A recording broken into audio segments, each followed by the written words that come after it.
সাতক্ষীরাবাসী খুব ভালোবাসে শুধু ইমানের কারণে আপনাদের। বাংলাদেশে তো কত জেলা আছে, কোন জেলার মানুষকে আমার এভাবে ভালো লাগে না। শুধু এই অত্যাচারিত হওয়ার কারণে তামাম বাংলাদেশের মানুষের মহব্বত এই জেলার প্রতি একটা আলাদা আল্লাহ তৈরি করে।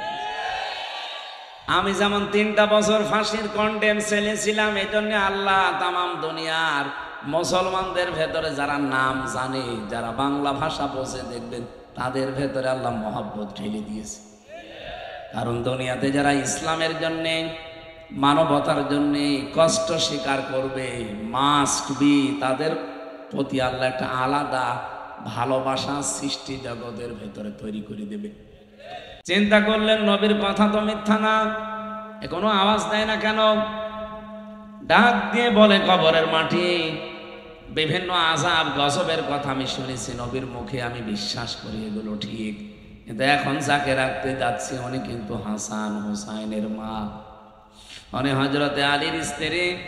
জান্নাতে যত মহিলা যাবে তাদের নেত্রী, সাবধান কোনো বিয়াদবি করবা না। হযরতে আবু যর বলেন এতক্ষণ কোনো আওয়াজ দেয়নি, আমার বক্তব্য শেষ হলেই দেখি খবর থেকে মানুষের মতো আওয়াজ আসতেছে। ডাক দিয়ে বলে আবু যর নিজে শোনো, পৃথিবীর মানুষকে শুনিয়ে দিও, আমি কিন্তু 3.5 হাত জায়গা, পৃথিবীর কোনো পরিচয় আমার কাছে নেই, তুমি এতক্ষণ যাদের কথা বললে সব আমি শুনতে পেয়েছি। তুমি কিসের ফাতেমার নাম বললে? জান্নাতের নেত্রীকে আমি চিনি না, হাসান হোসাইনের মা চিনি না, হযরতে আলীর স্ত্রী তাও চিনি না, এমনকি বিশ্ব নবী মুহাম্মদ রাসূলুল্লাহর কলিজার টুকরা মেয়ে আমি চিনি না। আমি চিনি তার কাজ, যদি সত্যি কাজ কারবার ভালো পায়, তার হায়াতের জিন্দেগি যদি পবিত্র থাকে, ইল্লা মান আতাল্লাহা বিকলবিন সালিম। রব্বুল আলামিন বলেন আমার কাছে একটাই পরিচয় শুধু কাজে লাগবে, যার অন্তরটা পরিষ্কার থাকবে। এ পরিচয় ছাড়া কোনো কিছুতে আমার কাছে কোনো পরিচয় খাটবে না, চলে যাও। হযরতে আবু যর বলেন একটা আওয়াজ শোনার পর থেকে আমি এই যে চিৎকার করে বের হয়ে গেলাম, জীবনে কোনোদিন আর সংসার করার সাহস আমার মনে আসে না। ও সাতক্ষীরাবাসী, যে যাই করেন না কেন, এরকম একটা জগৎ সামনে আমাদের নেই। সে সাতক্ষীরাকে আমরা সবাই মনে করি এটা ফিলিস্তিন। এত এত এত রাগ ছিল জেলার উপরে, সবচাইতে বেশি অত্যাচার হয়েছে সারা বাংলাদেশে সাতক্ষীরা আর চাঁপাইনবাবগঞ্জ। এখানে কত মানুষের বাড়ি ঘর বুলডোজার দিয়ে ভেঙে দিয়েছে। এখানে এরকম মানুষ নেই।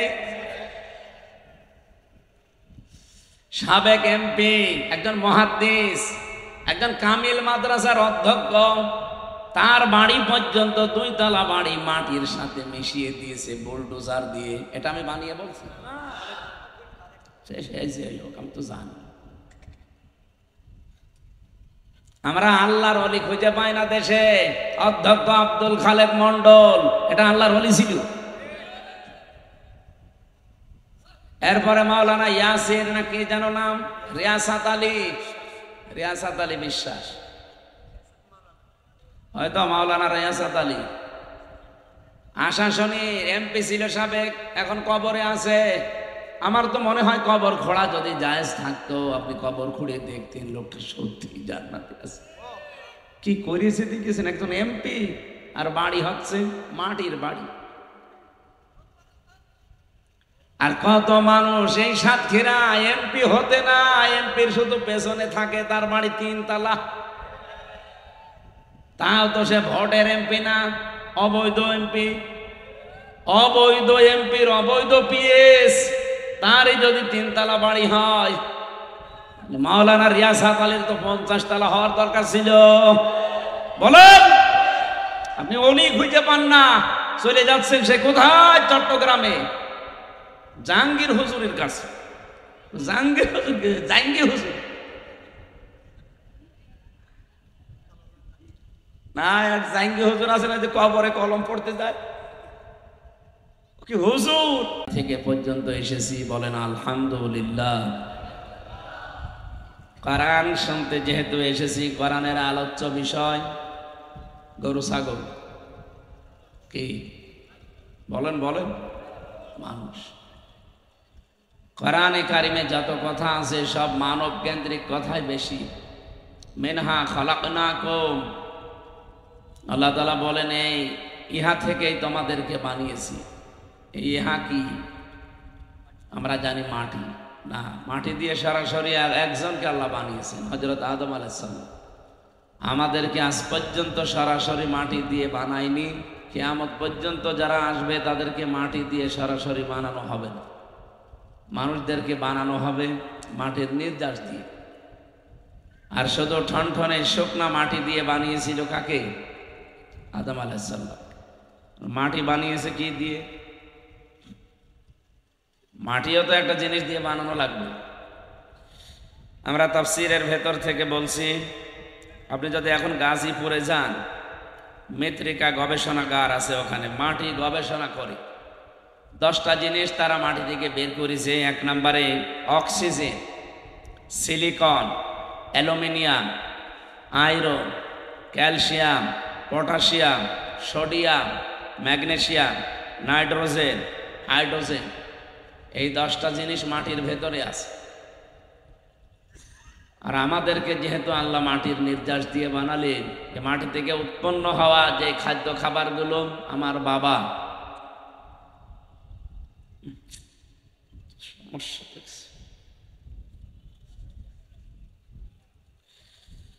উনি এগুলো খাবার পরে ওনার রক্ত, গোশত, চর্বি, চামড়া, মাংস এগুলো তৈরি হয়।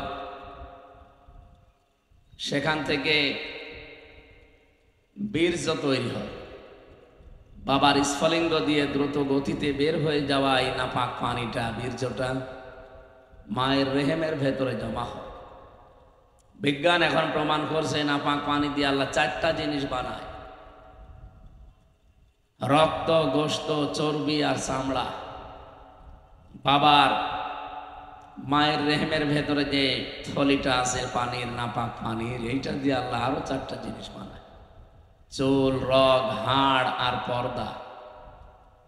এই 4 4 8টা জিনিস যখন এক হয়, ফেরেশতাদেরকে আল্লাহ রাব্বুল আলামিন বলেন, আমি নিজে আরো 5টা জিনিস আমার বান্দাকে দয়া করে দান করব। হ্যাঁ, কাউকে হয়তো 5টা দেই, কাউকে 4টা দেই, কাউকে 3টা দেই। যারে আল্লাহ যেটা দেয় না, দেখবেন দুনিয়াতে ঠিক ওইটা কম হয়ে আসে। এটা মা বাবারও হাত নেই, আর ওই মাটির ভেতরে এই গুণও নেই। মাটির ভেতরে কয়টা গুণ পেলাম? 10টা। বলেন বলেন। বাবার কাছ থেকে আল্লাহ 4টা জিনিস বানান, মায়ের জিনিস দিয়ে 4টা, 4 4 8টা, 10 আর 8 18। আপনি কম্পিউটারের ভেতরে মানুষের এই মানব দেহ 3.5 হাত ঢুকিয়ে দেন, ও বলবে যে না, মানুষ তৈরি হতে এখনো অনেকগুলো উপাদান লাগবে। কি লাগবে? যদি কমপ্লিট মানুষ বানাতে চান, শ্রবণ শক্তি লাগবে, দর্শন শক্তি লাগবে, বাক শক্তি লাগবে, আকেল শক্তি লাগবে, ঘ্রাণ শক্তি লাগবে। আর এই 5টায় আল্লাহ নিজে তার রব নামের কারণে আমাদেরকে ভিক্ষা দিয়েছে। আল্লাহুল গনিয়্যু ওয়া আনতুমুল ফুকারা। আমি ধনী, তোরা সব ফকির। এই আয়াত আমি বানালাম। ফকির না হলে আল্লাহ আমাদেরকে এগুলো দিত? দয়া করে ভিক্ষা দিয়েছে। আল্লাহ রাব্বুল আলামিন সূরা নাহলের ভেতরে জানিয়েছেন, 14 নম্বর পারা, 14 নম্বর পৃষ্ঠার 14 নম্বর লাইনের 78 নম্বর আয়াতের মাঝের অংশে আছে, ওয়াজাআলা লাকুমুস সামআ ওয়াল আবসারা ওয়াল আফইদা ইলা আখিরি আয়াত। আল্লাহ পাক বলেন, আমি আল্লাহ নিজে শ্রবণ শক্তি, দর্শন শক্তি, বাক শক্তি, আকেল শক্তি, ঘ্রাণ শক্তি, এই 5টা জিনিস যাকে দিয়েছি, আর ওই যে 18টা, সব মিলে 23টা, সে পরিপূর্ণ মানুষ হয়ে দুনিয়ায় আসতে পারে। যাকে আমি আল্লাহ একটা কম দিয়েছি, 22টা দিয়েছি, সে পরিপূর্ণ হয়ে আসে না, পূর্ণাঙ্গ হয়ে আসতে পারে না, অপূর্ণাঙ্গ হয়ে আসে। এই যে দর্শন শক্তি আল্লাহ যদি আমাকে না দিত, তার রব নামের কারণে দুনিয়ায় আসতাম ঠিক, কিন্তু কানা হই। কি হয়ে? কত কানা আসে না দুনিয়ায়, তাদেরকে 23টা আল্লাহ দেয়নি, 22টা দিয়েছে। আল্লাহ যদি আমাদেরকে 2টা জিনিস কম দিত, কান, এই যে শ্রবণ শক্তি, যেটা অনেকে এটা পায় না, কালা বলি ডাকি আমরা, বধির বলি তাদেরকে। একটু নিজের দিকে তাকিয়ে ভাবেন তো, আল্লাহ আপনাকে শক্তি যা দিয়েছেন, যদি এই 23টার ভেতরে 2টা কম দিত, মানুষ দুনিয়াতে আপনাকে বলতো ঠিক, কিন্তু বলতো কানা আর কালা। আপনি কি করতেন নিজের দিকে তাকিয়ে আবার ভাবেন। কত মানুষ হয়তো আপনাকে না দেখে মোবাইলে কথা বলে, কিন্তু এই 2টা জিনিস যদি না থাকতো, কথা বলা না, আপনার নাম শুনলে সে ঘৃণা করতো, কানা। আবার বধির, সেদিন ইন্টারনেটে দিয়েছিল, ওই বড়গোনার এক মহিলা কথা বলতো একটা পুরুষের সাথে মোবাইলে, ফেসবুকে চ্যাটিং করতো, কিন্তু দেখে নাই কোনোদিন তার চেহারা। সেই লোকও খুব চালাক, ওর হাত নেই, পা নেই, প্রতিবন্ধী, আবার চোখ টেরা, কিন্তু এমন কায়দায় ছবি এডিটিং করে প্রোফাইলে দিয়েছে, বোঝার কোনো কায়দা নেই, দেখলে মনে হবে রাজপুত্র। ও মহিলার সাথে প্রায় 2 বছর লাইন চলছে। ও মনে করছে জিনিস মনে হয় 1 নাম্বার, চলে এসেছে। চলে আসার পরে যে চেহারা দেখেছে, দেখে একটা হাত নেই, পা নেই, আবার এতদিন মিথ্যা কথা বলেছে যে আমি একটা চাকরি করি। ও মনে করছে যে বিশাল জিনিস হবে।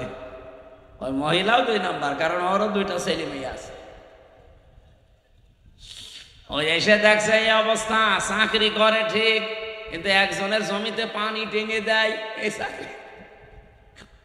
এখন মহিলা বিয়ে করতে আর রাজি না।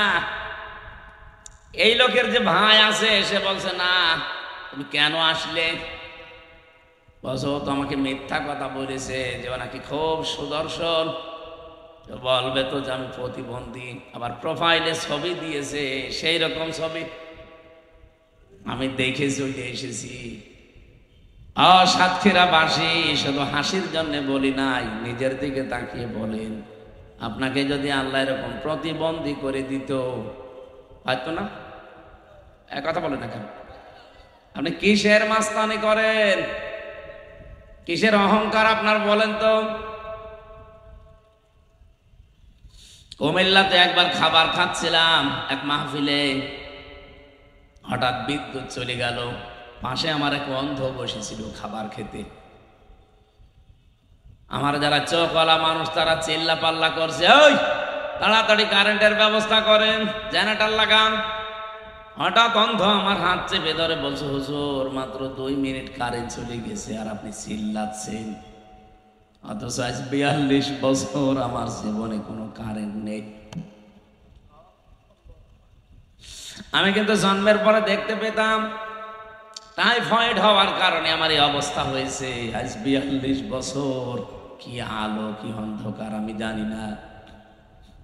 আপনাকে একটা তথ্য জানাই, এ পৃথিবীতে যাদের চোখ আছে, অন্তত তারা দিনের বেলা তো দেখে, রাতের বেলা ঘুমিয়ে থাকলেও স্বপ্নে দেখে। কিন্তু আমরা যারা অন্ধ, আমরা তো দেখতে পাই না, রাতে স্বপ্নেও দেখি না, শুধু আওয়াজ শুনি। আমার ওই দিনই মনে হচ্ছিল, আল্লাহ কিছু যদি দুনিয়ায় না দেয়, অন্তত চোখ দিয়েছে, কিয়ামত পর্যন্ত সেজদায় থাকা দরকার। আল্লাহ পাক যদি সত্যি ওই 5টা জিনিস আমাকে ভিক্ষা না দিত, দয়া করে আমার মা বাবা যতই ধনী মানুষ হোক, আকিস গ্রুপের মালিক যদি হয়, আমিও তার বাড়িতে যদি জন্ম নিতাম, আমারে কেউ তাকাইতো না। কথা বলে না কেন? আর এখানে দাওয়াত দেওয়া দূরের কথা, কুষ্টিয়া থেকে পর্যন্ত মোবাইলই করতো না। যে ওর কি দেখবো নিয়ে এসে, ওর চোখ নেই, কান নেই, কথা বলতে পারে না। বিজ্ঞান এখন প্রমাণ করছে মানুষকে যে আল্লাহ যে বাক শক্তি দিয়েছেন। আল্লাহ রাব্বুল আলামিনের নবী বলেন, মানুষের এই কণ্ঠনালীর ভেতরে 27টা স্তর আছে, প্রতিটি স্তরে একজন করে ফেরেশতা বসে আছে। আমি যখন একটা কথা বলার নিয়ত করি, এখান থেকে এখানে, এখান থেকে ওখানে, ওখান থেকে এখানে, এভাবে দেওয়া লাগবে। 27 জন এভাবে বসে আছে স্তরে স্তরে। কথাটা বের করার জন্য 26 নাম্বার জায়গা পর্যন্ত ঠিক থাকে, তো 27 নাম্বারে যখন বের হবে তখন আওয়াজটা যাকে আল্লাহ যে আওয়াজ দিয়ে বানিয়েছে ওই আওয়াজে তার কথাটা বের করে দেয়। একবারের জন্য ভাবেন তো, আমাদের দুনিয়ায় যারা আছি সবার কণ্ঠের আওয়াজ যদি একরকম হতো, এ পৃথিবীতে চলাফেরা করা বড় কঠিন হয়ে যেত। আমি যদি মুরব্বীর বাড়ি দিয়ে আজ রাত 2টার সময় যে বলতাম ম্যাডাম দরজা খোলেন, মনে করতো যে এসেছে, খুলে দিত, বাবা শাহজালাল সব হালাল হয়ে যেত না?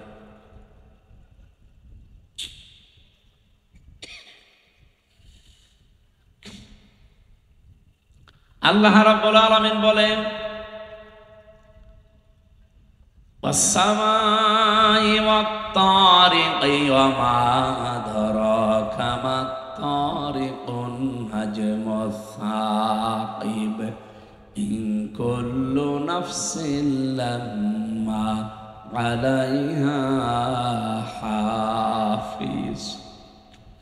তোমাদের পেছনে হেফাজতকারী আছে, প্রত্যেকের পেছনে তারা আশ্রম দিচ্ছে। আমার এই ফেরেশতাগুলো যদি তাদের দায়িত্ব পালন করা বন্ধ করে দিত, পৃথিবীর মানুষেরা এক কদম সামনে যেতে পারতে না। কারণ তুমি একটা পা যখন তোলো, তোমার এই পাটা জমিনে ফেলার জন্য একজন ফেরেশতা দায়িত্ব পালন করে। প্রত্যেকের জন্য আমি আলাদা আলাদা ফেরেশতা রেখে দিয়েছি। যখন তোমার মরণের সময় আসবে, দুনিয়ার হায়াত শেষ হয়ে যাবে, প্রতিটি ফেরেশতা এসে তোমার কাছে শেষ বিদায় নিয়ে যাবে। পা যিনি ফেলেন কদমের জন্য যে ফেরেশতা নিয়ে যেত, ফেরেশতা এসে বলবে, আল্লাহর বান্দা তামাম পৃথিবী ঘুরলাম, তোমার এই পা যে জমিনে পড়বে ওই রকম জায়গা আর পেলাম না, আজকে আমি বিদায় নিয়ে চলে যাচ্ছি, তুমি থাকো। চোখে দেখে যে ফেরেশতা আসবে, এসে বলবে, আল্লাহর বান্দা তামাম দুনিয়া ঘুরলাম, কিন্তু একটা জায়গা পাইনি যে যেখানে চোখ দিয়ে তাকানো যায়। তোমার চোখের দেখার শক্তি আল্লাহ কেড়ে নিয়েছে, আমি বিদায় নিলাম, হিসাবটা ঠিক করে নাও। প্রতিটি ফেরেশতা এই কথা বলে যে হিসাব ঠিক করে যাও। এমন কঠিন জায়গায় তোমাকে কিছুক্ষণ পরে রাখা হচ্ছে, এ পৃথিবীর কোনো কিছুর সাথে তার হিসাব মিলবে না। এখানে আমরা অন্তত যারা আছি, কিয়ামত পর্যন্ত যারা আসবো, প্রত্যেকের হায়াত কিন্তু নির্ধারিত। আপনি কি মনে করেন আদম নবীর পরে যে মানুষগুলো দুনিয়ায় এসেছিল তারা হয়তো বেশি হায়াত পেত? কত 1000 বছর 1200 বছর তারা বাঁচত, তারা বিদায় নিয়েছে, তারা এখন কবরে আছে। আমরাও একটা কবরে ছিলাম, এখন সামনে আর এক কবরে যাব। আমরা যে কবরে ছিলাম তার নাম আলমে আরওয়া, রুহের জগৎ। ওই জগতে একদিনে সবাই আমরা এসেছিলাম আদম নবীর পিঠ থেকে। আল্লাহ পাক বলেন, প্রত্যেককে আমি আদম নবীর পৃষ্ঠদেশ থেকে বের করেছিলাম একই টাইমে, আর সবার কাছ থেকে স্বীকৃতি নিয়েছিলাম একই সময়ে। তাহলে এখান থেকে বোঝা যায় আদম নবী থেকে কিয়ামত পর্যন্ত আমরা যারা দুনিয়ায় আসতেছি সিরিয়ালে হায়াত সবারই এক। কথা বুঝতেছে না? এখনো ক্লিয়ার হয়নি। সবার হায়াত এক, কিন্তু সময়টা আলাদা। আমি ওয়ারাইহিম বারযাখুন ইলা ইয়াউমি ইউবাসুন। তোমাদের এর পরে যে জগতে রাখা হবে সেটা হচ্ছে বারযাখের জগৎ, পর্দার আড়ালে সেই জগৎ। তার নাম আমরা বাংলায় বলি কবর। কি বলি? বলেন বলেন। এর আগে যে জগতে ছিলাম ওইটাও যেহেতু পর্দার আড়ালের জগৎ, ওটাকে আমরা আলাদা একটা নাম দিয়েছি রুহের জগৎ। রুহের জগৎ আর কবরের জগৎ দুইটাই পর্দার আড়ালে। ওই সময় এসেছে যারা এখন কবরে আছে, আমরা এতদিন ওখানে ছিলাম, এখন আছি, কিছুদিন পরে কবরে চলে যাব। এখনো যারা আছে তারা এরপরে আসবে। তার মানে হায়াত কিন্তু সবারই সমান। এই কথা বুঝতেছে? এই হায়াতের ফেরেশতা এসে বলবে तमाम দুনিয়া খুঁজে দেখলাম তোমার জন্য যতটুকু বরাদ্দ ছিল 50 বছর 60 বছর, আমি আর একটা সেকেন্ডও তোমার পেছনে শ্রম দিতে পারি না, আমার সময় শেষ, চলে গেলাম। নিজের এই জীবন সম্পর্কে সচেতন থাকবা। এখন যে জগতে তোমাকে রাখা হচ্ছে এখানে কোনো পরিচয় চলবে না। বিশ্ব নবীর মেয়ে ফাতেমাতুজ জহরারও কোনো পরিচয় খবরে চলেনি।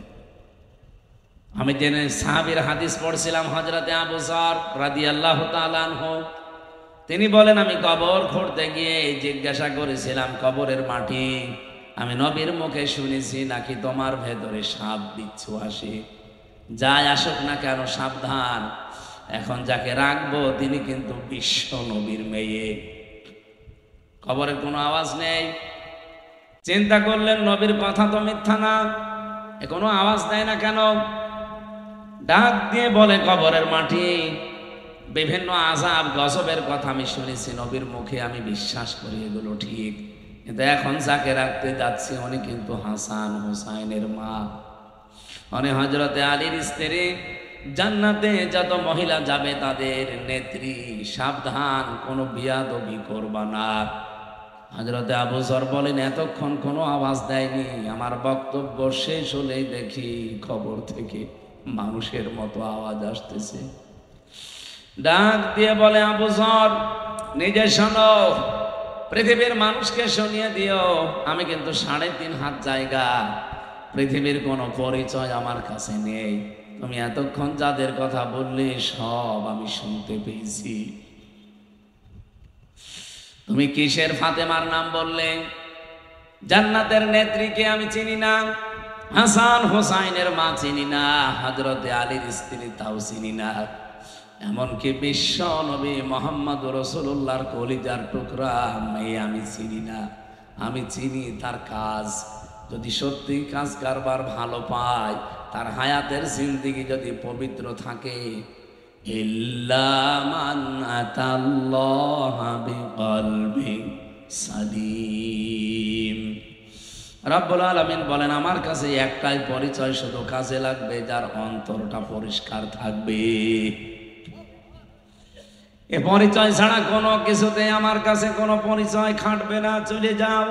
হযরতে আবু যর বলেন, একটা আওয়াজ শোনার পর থেকে আমি এই যে চিৎকার করে বের হয়ে গেলাম, জীবনে কোনোদিন আর সংসার করার সাহস আমার মনে আসে না। ও সাতক্ষীরাবাসী, যে যাই করেন না কেন, এরকম একটা জগৎ সামনে আমাদের নেই। আরো জোরে বলেন,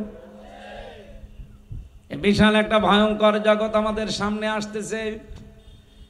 দুনিয়ার এই হিসাবেও যারা দায়িত্বে ছিল, এগুলো যদি একটা একটা করে দায়িত্ব পালন করা বন্ধ করে দিত, দুনিয়াতেও কত অপমান অপদস্থ হওয়া লাগতো। আপনি নিজের চোখের দিকে, কানের দিকে, এই বাক শক্তির দিকে তাকান।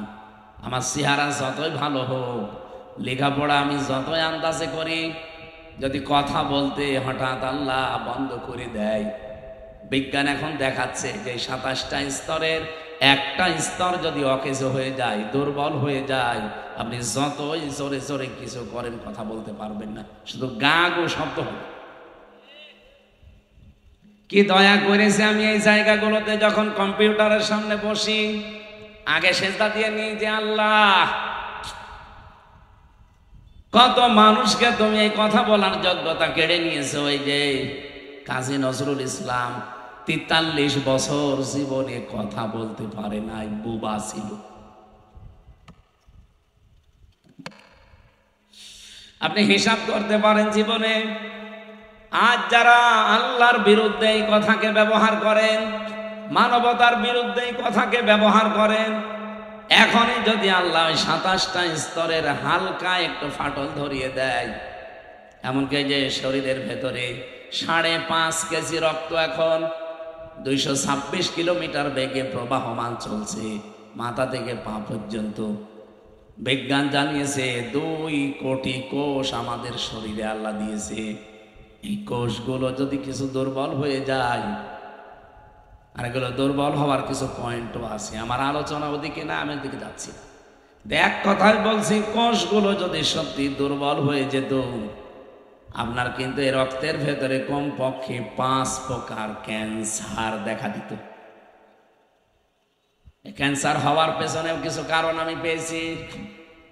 তামিলনাড়ুতে ছিলাম, সিলেটের এক ভাইকে পেয়েছিলাম, উনি প্রায় 12 মাস সেখানে আছে। যেদিন আমরা চলে আসব ওই দিন শুনলাম ওনার রিপোর্ট দিয়েছে যে শরীরের ভেতরে যে 5 প্রকার ক্যান্সার হয় তার ভেতরে 1 প্রকার ধরা পড়েছে। ওনারে বললাম আপনার কত টাকা খরচ হলো? বলছে 1,13,00,000। 1,13,00,000 টাকা অলরেডি 12 মাসে চলে গেছে। আজকে ডাক্তার রিপোর্ট দিয়েছে আমি নাকি আর বাঁচবো না, কারণ রক্তের যে কোষগুলো ওই কোষগুলো এখন আর কাজ করছে না। আমি খ্রিস্টান ডাক্তারের সাথে কথা বলেছিলাম ইংরেজিতে, জিজ্ঞাসা করেছিলাম তাকে যে হ্যালো ডক্টর, এই যে রোগগুলো হওয়ার কারণ কি? রক্তের ভেতরে যে 5 প্রকার ক্যান্সার, এর 1 প্রকার ধরা পড়েছে, এটার কারণ কি? খ্রিস্টান ডাক্তার আমাকে মেডিকেল রিপোর্ট দিয়ে জানাচ্ছিলেন যে পৃথিবীতে মানুষের এই শরীরে কোটি কোটি লোমকূপ আছে। দেখতে পাচ্ছেন? এই যে এটা লোম বলে না, পশম, এই ভালো ভাষায় বললে লোম বলে। এই লোমগুলোর ভেতর দিয়ে অন্ধকার আর আলো প্রবেশ করে শরীরে। আপনার শরীরের ভেতরে এই জন্য আল্লাহ 12 ঘন্টা আলো প্রবেশ করার ব্যবস্থা করে দিন দিয়েছেন, আর 12 ঘন্টা এরকম অন্ধকার করে দিয়েছেন যেন অন্ধকার প্রবেশ করে। ক্যান্সার থেকে বাঁচার জন্য এটা ভূমিকা পালন করে। এই লোকটা সারাটা জীবনই বেশিরভাগ আলোয় কাটিয়েছে। অন্ধকার ওর শরীরের ভেতরে প্রবেশ করা দরকার, সে ব্যবস্থা ওর ছিল না। ও দিনের আলোতে থাকতো 12.5 ঘন্টা, রাতের বেলায় ওই মোবাইলের আলো, কম্পিউটার আলো, টিভির আলো অথবা আলো জ্বালিয়ে ঘুমাতো। এই জন্য নবীর হাদিস হচ্ছে যখন ঘুমাতে যাবেন অন্ধকার করে ঘুমাবেন। 1500 বছর আগে এই কথা বিশ্ব নবী জানিয়েছেন। আর বিজ্ঞান এখন প্রমাণ করে বলছে যে ঘুমানোর সময় বাতি আলো লিভিয়ে ঘুমাবেন।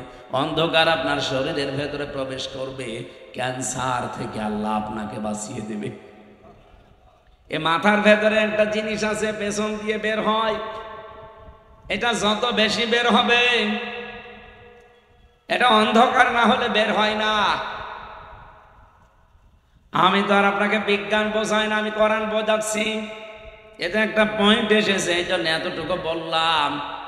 আল্লাহ রাব্বুল আলামিন সত্যি আমাদেরকে যা দিয়েছেন, উনি যদি একটু এলোমেলো করে দেয়, আমি হামজা আর হামজা থাকবো না। আমারে এখনই মানুষ বলবে বোবা। কি বলবে?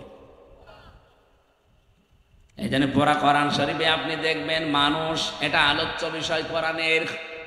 রব্বুল আলামিন এই জন্য পৃথিবীতে যত সৃষ্টি পাঠিয়েছেন সব চাইতে বড় সম্মান আর মর্যাদায় দিয়েছেন এই মানুষকে। ওয়ালাকাদ কাররামনা বানি আদম, অবশ্য আমি বনি আদমকে সম্মান দিয়েছি। আমি যে খুতবা পড়েছিলাম প্রথমে, হয়তো এখানে আলেম ছাড়া অনেকে বোঝেন না, আমি আরবিতে বলেছিলাম। ওর বাংলা ছিল কি?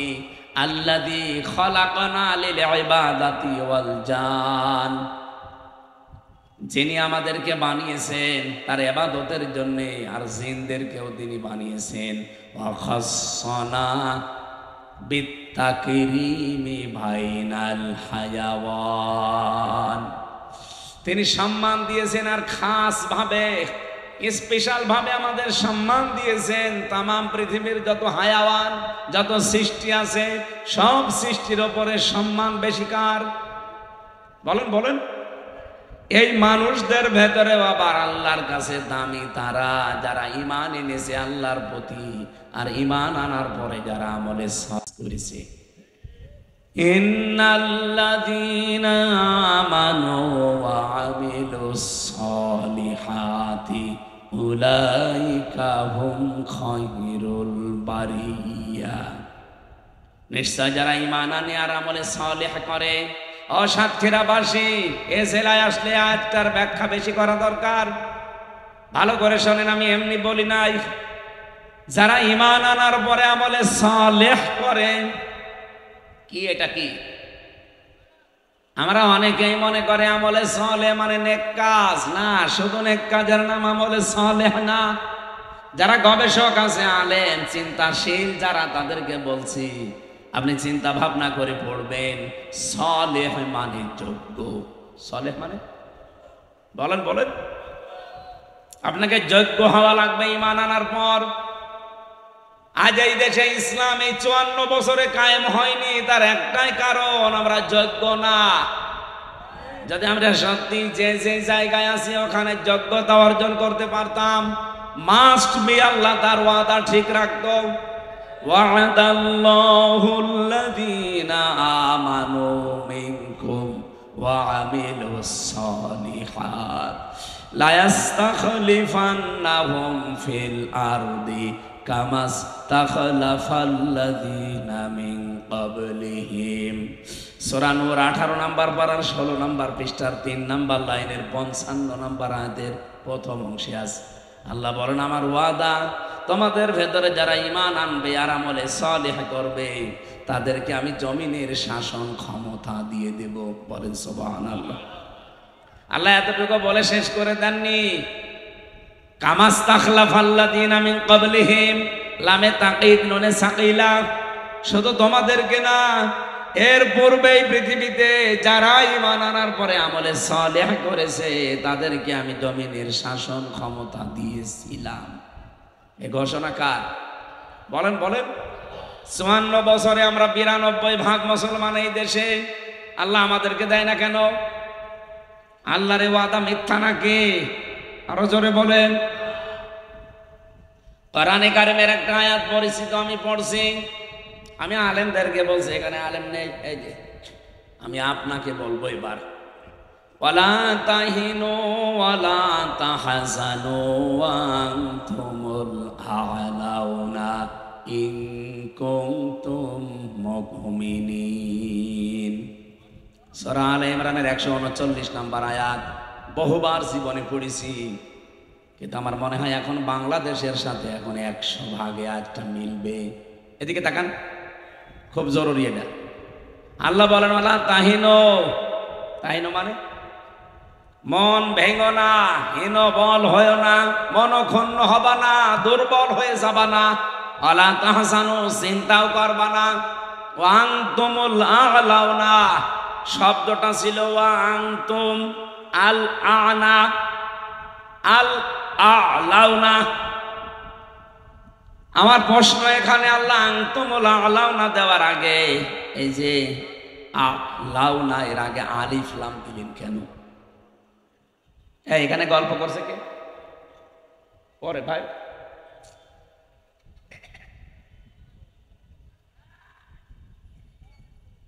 ঠিক করেন, আগে ঠিক করেন, ঠিক করেন। না, জরুরি একটা কথা এখানে আমি বলবো, এই জন্য আমি এতক্ষণ টান দিয়ে নিয়ে আসতেছি। এদিকে তাকিয়ে থাকবে। আরবি গ্রামার যারা পড়ায়, বিশেষ করে বালাগাত মানতে যারা মাদ্রাসাতে পড়েছে, পড়াচ্ছে, শব্দটা কিন্তু আরবি গ্রামার অনুযায়ী ভুল হয়েছে। তাহলে কোরআন শরীফ ভুল এই না, মানে আপনাকে পৌঁছানো লাগবে, এখানে মিলিয়ে দেওয়া লাগবে। আরবি গ্রামারের সাথে বালাগাত মানতেকের সাথে আজটা মিলছে না। সব সময় আমরা পড়াই যে মুবতাদা যদি মারিফা হয় খবর হবে নাকিরা, অনির্দিষ্ট, একটা নির্দিষ্ট হবে আর একটা অনির্দিষ্ট হবে। অথচ আল্লাহ খবর যেটা আ'লাউনা এর আগে আলিফ লাম দিয়ে মারিফা করে দিলেন। খবর যদি নাকিরা না হয়ে যদি মারিফা হয়ে যায়, ইফিদুল হাসরা, হসরের ফায়দা দেয়, তখন বাংলা অর্থ দাঁড়ায় তোমরাই বিজয়ী হবে। শেষে হর্ষাই আছে। যদি আল্লাহ আলিফ লামটা এখানে না দিত তাহলে তোমরা হবে এতটুকু বলতো, কিন্তু যেহেতু আলিফ লাম দিয়ে ওইটাও নির্দিষ্ট করে দিলেন, বাংলা অর্থই দাঁড়িয়ে গেছে, পুরাটা পাল্টিয়ে গেছে। তোমরাই বিজয়ী হবে, গ্যারান্টি দিয়েছে কে? বলেন বলেন। এই জন্য আমরা কোনো চিন্তা করি না, দেশের অবস্থা না পৃথিবীর অবস্থা পাল্টিয়ে যাক, আমাদের কোনো হীনমন্যতা নেই, আমরা দুর্বল হই না, কারণ আমরা বাঁচলেও যা মরলেও তা। এই কথা বলেন না কেন?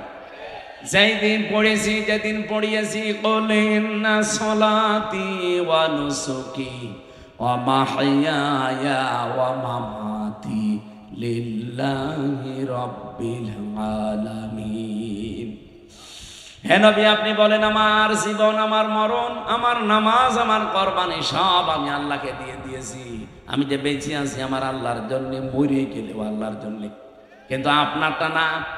দুনিয়াদার যারা, তারা দুনিয়ার জন্যই বেঁচে থাকে, ওদের যা কাজ কার কুল হাল নুনাব্বিউকুম না উনাব্বিউকুম, কুল হাল নুনাব্বিউকুম, কুল হাল নুনাব্বিউকুম বিল আকসারিনা আমালা। সূরা কাহফের ভেতরে আছে 103 নম্বর আয়াত। হে নবী, ওই মানুষদেরকে বলেন, এই পৃথিবীতে সবচাইতে বেশি ক্ষতিগ্রস্ত কাজ কারবার করতে গিয়ে কারা জানেন?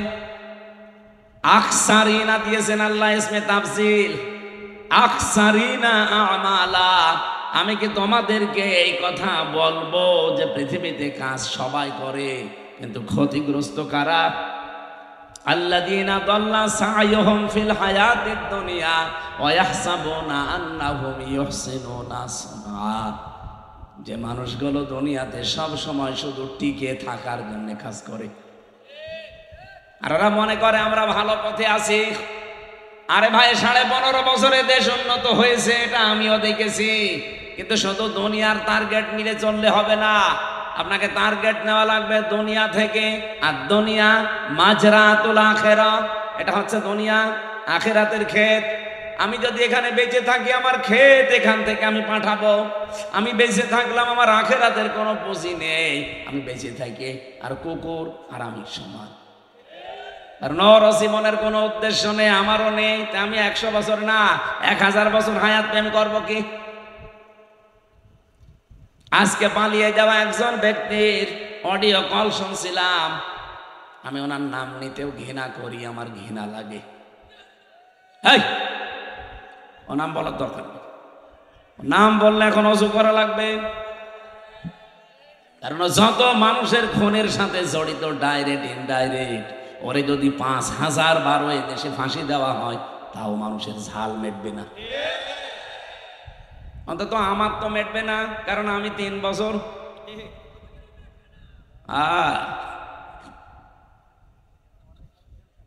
উনি আজকে নিজেই বলছিল এই কথা যে আল্লাহ আমাকে বাঁচিয়ে রেখেছে সামনে কিছু মানুষকে শাস্তি দেওয়ার জন্য। লজ্জা আছে মহিলা?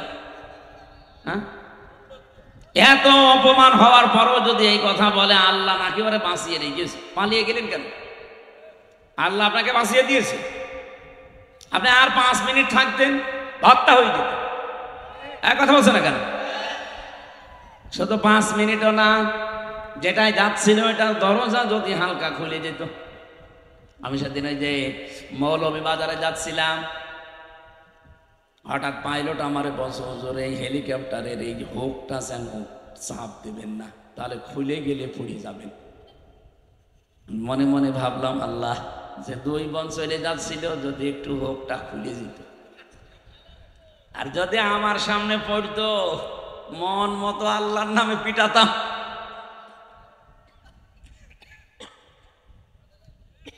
ভাগেও পেতাম না সত্যি। আর সাতক্ষীরায় পড়লে তো আসাবল বোল্ডোজার নাজিল হয়ে যেত,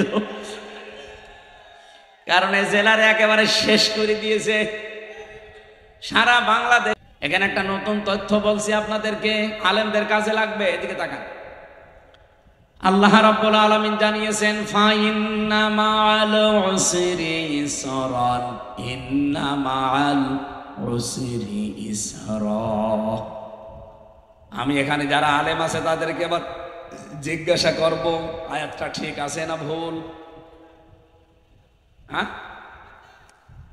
ঠিক আছে কি করে? শুধু ঠিক না, আমি আপনাকে একটা জিনিস এখান থেকে বের করে আশার বাণী শোনাচ্ছি। আল্লাহ যে উসরুন দিয়েছেন, দেখবেন উসরুনের আগে আলিফ লাম আছে, এর আগে মা আছে। আমরা জানি যেখানে কষ্টের কথা বলতে গিয়ে আল্লাহ নির্দিষ্ট করে মারেফা করে দিলেন, কিন্তু পরের শব্দটা ইসরা, এটার অর্থ হচ্ছে সুখ, শান্তি, নিরাপত্তা, স্বস্তি, আনন্দ, কল্যাণ। আল্লাহ এই কথাটা বলতে গিয়ে কিন্তু তখন ওখানে আর আলিফ লাম দেয়নি, তখন ওটা নাকেরা, অনির্দিষ্ট। তাফসিরে ফি জিলালিল কোরআনে পাবেন এই তথ্যটা, টিকার ভেতরে আছে। মুফাসসির সাইয়্যিদ কুতুব রহমাতুল্লাহ আলাইহি লিখেছেন, এই পৃথিবীতে কোন মানুষ যদি একটা কষ্ট সহ্য করে, কিন্তু কষ্টটা যদি হয় তিনটা কারণে, এদিকে তাকান, আপনি যদি একটা কষ্ট দুনিয়ায় সহ্য করেন কয়টা কারণে? আরো জোরে বলেন। আর যে কোনো কারণে কষ্ট পাবেন আর আপনাকে আল্লাহ শান্তি দেবে না। কষ্টটা যদি হয় তিনটা কারণে, আর কষ্ট যদি হয় একটাও, কমপক্ষে দুনিয়া আখেরাত মিলে আপনাকে আল্লাহ 10 থেকে 70টা শান্তি ভোগ করাবে না। আপনি বলছেননি, আপনি যদি দুনিয়ায় কষ্ট পান কয়টা? আরো জোরে, কারণ কয়টা? যে কোনো কারণে কষ্ট পেলে কিন্তু শান্তি পাওয়া যায় না। হাসিনাও কষ্ট পেয়েছিল, আইনি কে কান্না কানছিল দেখেছেন যাওয়ার দিন, মনে আছে স্বামী মরে গেছে। কিন্তু এই কষ্টে এই তিনটা কারণে আপনি দেখবেন হয়নি। এক নাম্বার কারণ হওয়া লাগবে, কষ্ট পেয়েছেন কিন্তু আল্লাহর জন্যে। ওকে, আল্লাহর জন্য কষ্ট পেয়েছে, রাসূলুল্লাহর জন্যে পেয়েছি, মানবতার জন্যে, আরো মানবতাকে ধ্বংস করিস। এই কথা বলেন না কেন? তাহলে তিনটা কারণের একটাও পেলাম না। হ্যাঁ, পৃথিবীতে কেউ যদি আল্লাহর জন্য কষ্ট পায় একটা, রাসূলুল্লাহর জন্য কষ্ট পায় একটা, মানবতার জন্য কষ্ট পায় একটা। আমি 3টা বছর জেলে ছিলাম আমার ব্যক্তিগত গুনার কারণে না, ওদের আক্রোশের কারণে। কারণ আমাকে যে মিথ্যা মামলা দিয়েছিল, ছাতা আমি জীবনে কোনোদিন নামই শুনি নাই। আমারে দিয়েছে আমি নাকি আনসারুল্লাহ বাংলা টিমের প্রধান, কি এটা আমি জানি না।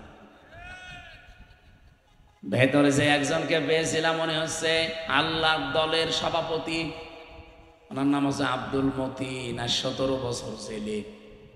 ওনার একদিন বললাম, ভাই আপনি আল্লাহর দলের সভাপতি, সেক্রেটারিকে? বলছে আমার ছেলে।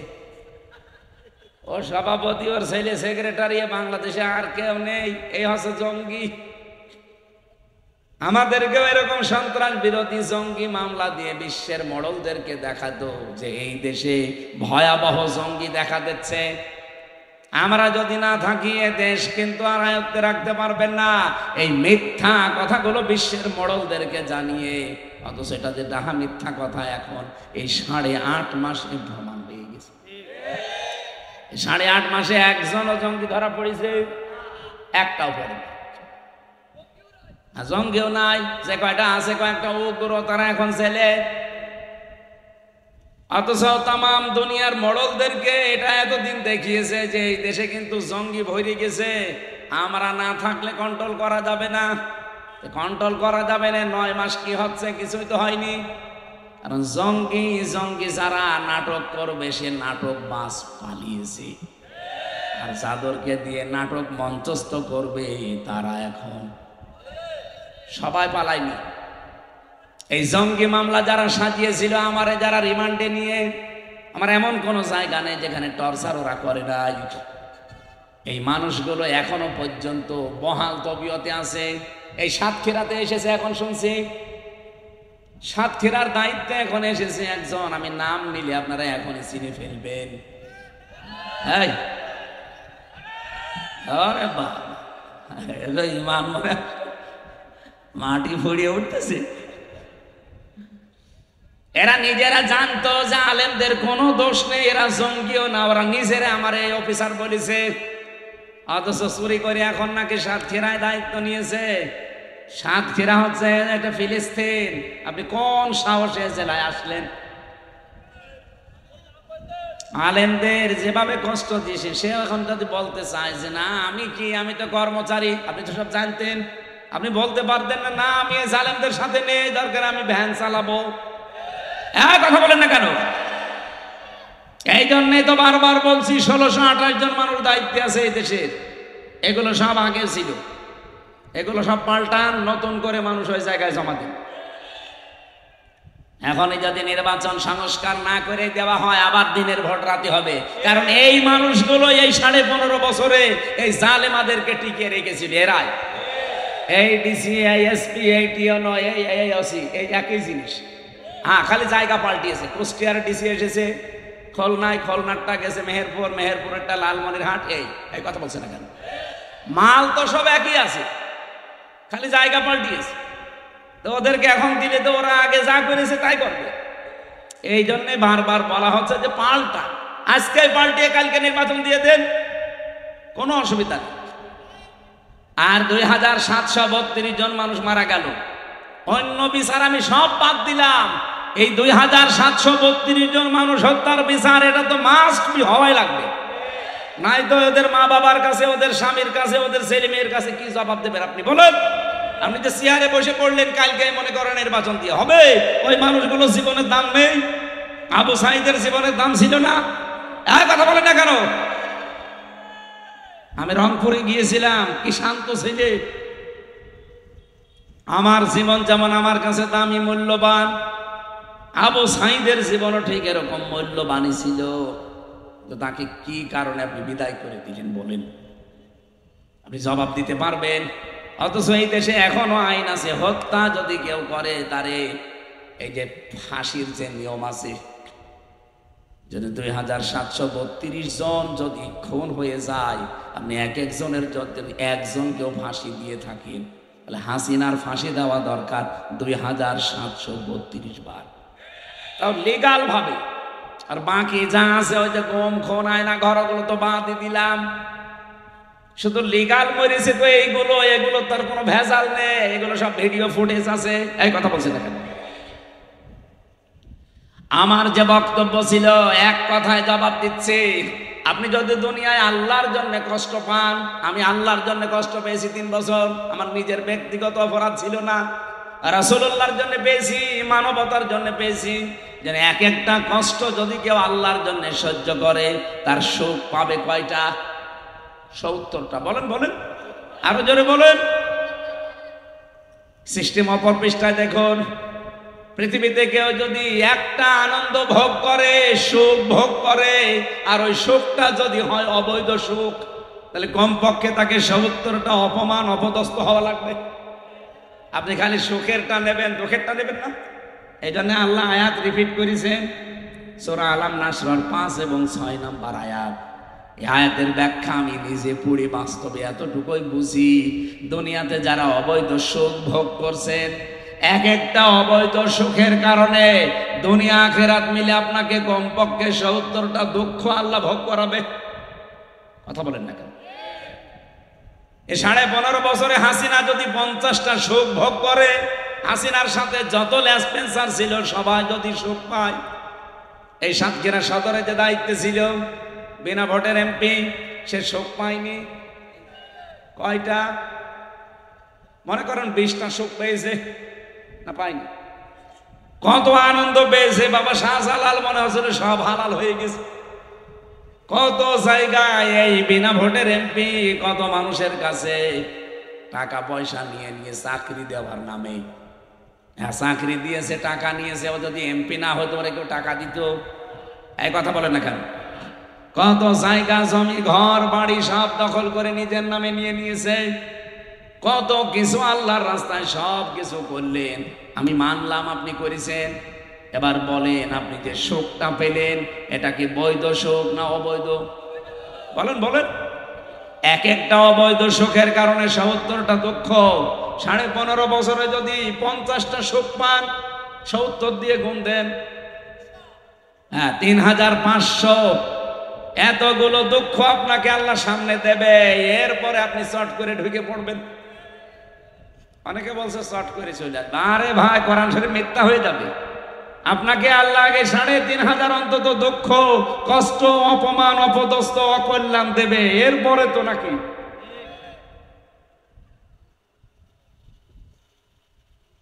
পেছনে কি কি খুব চেহারাবান লোক দাঁড়িয়ে আছে, ওইদিকে কি দেখে বলে?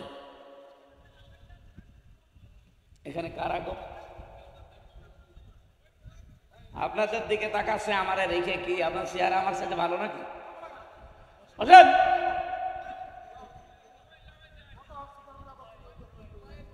বসে দেন, তাড়াতাড়ি বসে। ওই ওখান থেকে তাকাচ্ছে ওর দিকে। আমি কি এত সুন্দর চেহারা না? 3 বছর জেলে থেকে একটু খারাপ হয়ে গেছে, তাও তো এখন তো অন্তত ভালোই লাগছে। চুলমুল কেটে ভালো লাগছে না? এতটা তো শয়তানরা চুলও কাটতে দিত না, ওই খালি টাক করে দিত। কতবার যে 3 বছরে টাক করেছে আমি নিজেও জানি না, কারণ অত সিরিয়ালে 10,000 লোক 3-4 জন চুল কাটে। কত সিরিয়াল বলেন তো? ডাক্তারও একজন, 10,000 মানুষ আমরা, ডাক্তার একজন, তাও মহিলা ডাক্তার। ও ছাতা রোগের কথা বলাও যায় না। কোন গোপন রোগ হলে মহিলা ডাক্তারের কাছে লজ্জায় বলা যায়? একজনের এই লজ্জা স্থানে এমন ফোলা ফুলেছে, একটা যুবক ছেলে, এই 22-23 বছর বয়স। ও যে ওই ম্যাডামের কাছে বলছে, ডাক্তার সাহেব এই দেখেন। কি? এই দেখেন। ডাক্তার তাড়াতাড়ি চোখ বন্ধ করে বলছে, তুই বলছে কি করবো, আপনারা বারবার বলি, আপনি তো কিছুই করেন না। তখন ডাক্তার বলছে যে পুরুষ মানুষের এরকম হয়। বলছে এরকম হয় তো অন্য জনের তো হয়নি। তাকে কি করবে, উনিও ধৈর্যের বাইরে ছেড়ে যেত। এতগুলো মানুষ, ডাক্তার কয়টা? এজন্য ওখানে আমার মনে হয় সব রোগের এক ঔষধ। কেউ যদি বলে মাথা ব্যথা, যা দেয়। যদি বলে হাতে ব্যথা, ওই দেয়। যদি বলে নুনু ব্যথা, একই। সব ব্যথার একই ঔষধ, ডাক্তারও এক, ওষুধও এক। এই জন্য অন্তত চেহারায় আগে চাইছিল, 3 বছরে তো খুব কষ্ট পেয়েছি, এখন তো অন্তত ভালোই লাগে মনে হয় নাকি? আরো চেহারা ভালো না আমার? কি বলে গো, এত সুন্দর চেহারা। আর এরা, হ্যাঁ এদিকে তাকান, পেছনে তাকানো বাদ দেন, এদিকে তাকান। তাহলে আজকের আয়াত থেকে আপনি কি শিখলেন?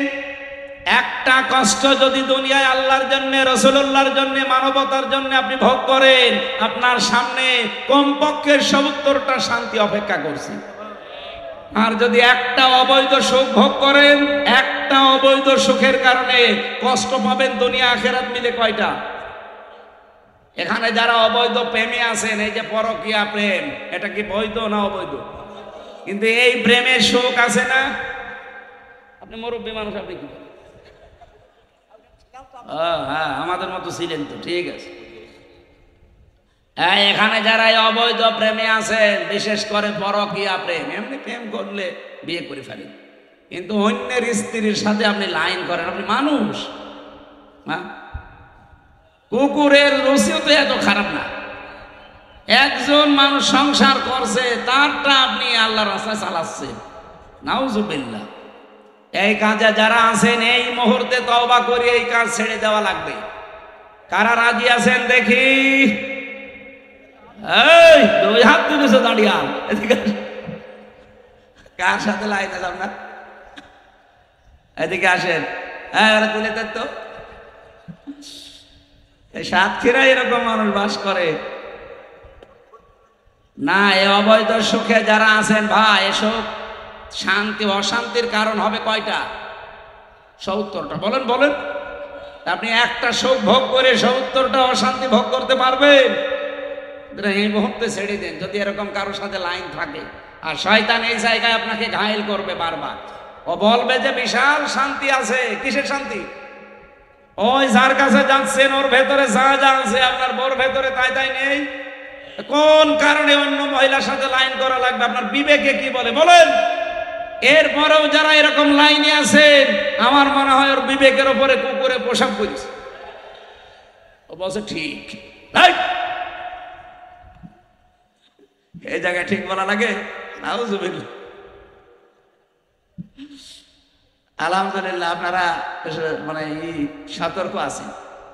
তাহলে আগামীতে কেউ যেন অবৈধ সুখ আর ভোগ না করে, আমরা তো সেইটা চাই। এই যে যারা নির্বাচন চাচ্ছেন, আমরাও চাই। আরে ভাই, এই অবস্থায় দিয়ে দিলে তো বললাম না, ওই 1628 জন ওই মানুষই আছে। ওরা আবার দিনের ভোট রাতে করে ফেলবে, কারণ ওরা এই কাজই করেছে। এই কথা বলেন না কেন? যদি সংস্কার না করে, এই বিচারগুলো শেষ না করে আবার দিয়ে দেন, দেখেন আবার সামনে যারা আসবে তারা হাসিনার চাইতে ডবল খুনি হবে। কারণ ওরা বলবে এ মানুষ মারলে তো কোনো বিচার হয় না। ওরা আরো বেশি বেপরোয়া হয়ে যাবে। এই কারণে আমরা বারবার বলছি দেন নির্বাচন, কিন্তু কালকে দেন, আগে সংস্কার করে বিচারটা শেষ করে দেন। তাহলে আগামীতে যারা আসবে তারা চিন্তা করবে না অত গুড় আছে, কথা বলেন না কেন? আমি কোরআনে কারিমের সূরা নমলের একটা আয়াত পড়ছিলাম তাফসিরে, এদিকে তাকান।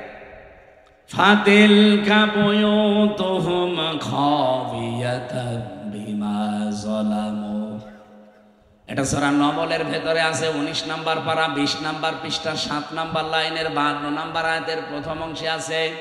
তাফসিরে বাইজাবিতে পাবেন। আল্লাহ পাক বলেন এই সেই ঘরগুলো কি, এই ঘরগুলো কি খাবিয়াতান জনশূন্য হয়ে আছে, আজ পরিত্যক্ত। মা যালামু, এখানে জুলুম করা হতো এই কারণে। এটা যে বাস্তবগত প্রমাণ, আমার কুষ্টিয়ার হানিফের বাড়ি আপনি যে দেখেন পরিত্যক্ত হয়ে পড়ে আছে, আজ জনশূন্য, কেউ নেই। অথচ আগস্টের 5 তারিখের আগে বাড়ির কি দাপট ছিল, 14টা সিসি ক্যামেরা দেওয়া ছিল, ওখানে কুকুর পর্যন্ত গেলে দেখা যেত। অথচ এখন পায়খানার প্যান পর্যন্ত খুলে নিয়ে চলে গেছে, কিচ্ছু নেই। আল্লাহ এতটুকু যদি শেষ করে দিত আমি কিছু বলতাম না। এরপরে আমাদের জন্য ইন্না ফি যালিকা লাআয়াতাল লিকাউমিন ইয়ালামুন। আল্লাহ আয়াতের প্রথমে ইন্না দিলেন আর মাঝে দিয়েছেন লামে তাকিদ। যারা আরবি গ্রামার জানে, কত গুরুত্বপূর্ণ শব্দ জানেন, আল্লাহ গ্যারান্টি দিলেন এ কথা বলতে গিয়ে 2 বার। অবশ্যই অবশ্যই এর ভেতরে শিক্ষা আছে জ্ঞানীদের জন্য। কি শিক্ষা? হানিফ বাংলাদেশে 3 নাম্বার পজিশনে ছিল আওয়ামী লীগের। তার বাড়ি যদি শ্মশান হয়ে যায়, পরিত্যক্ত হয়ে পড়ে থাকে, আগামীতে যারা চেয়ারে বসার চেষ্টায় আছেন, সত্যি যদি আপনাদের আচরণ ওই জালেমদের মতো হয়, 5 বছর পরে আমি গ্যারান্টি দিলাম, আল্লাহর কসম আপনার বাড়িও শ্মশান হয়ে যাবে। এই জন্যে তো আমরা চাচ্ছি আপনার বাড়ি যেন শ্মশান না হয়, আপনার বাড়ি যেন পরিত্যক্ত হয়ে না থাকে। এমন অবস্থায় আপনাকে তৈরি করে বৈধভাবে বৈধ চেয়ারে বসিয়ে দেব। যত সুখ পাবেন, যত শান্তি পাবেন, কোনো অশান্তি সামনে আর আসবে না। আমার কথা অর্থ বোঝা গেছে? আমি জানি আপনি বুঝেছেন। একটা অবৈধ সুখে 70টা করে অশান্তির সামনে আল্লাহ আপনাকে দান করবে। আর একটা কষ্ট যদি দুনিয়ায় কেউ আল্লাহর জন্য, রাসূলুল্লাহর জন্য, মানবতার জন্য পায়, তার জন্য অপেক্ষা করছে কমপক্ষে 70টা শান্তি। আর আমরা সেই শান্তি পেতে চাই, এই কথা বলেন না কেন? আর বাংলাদেশে আমরা 92% মুসলমান, পরিপূর্ণ শান্তি ওই দিন পাবো যেদিন দেখবো বাংলাদেশের 56,000 বর্গ মাইল আল্লাহর এই কোরআন দিয়ে চলছে। এটা দেখতে চান না? নারায়ে তাকবীর!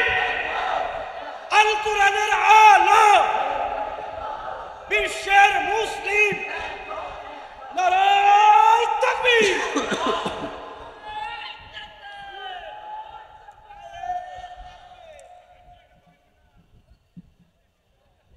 আমি করছি তাফসির আর ও বসে গজল বলে।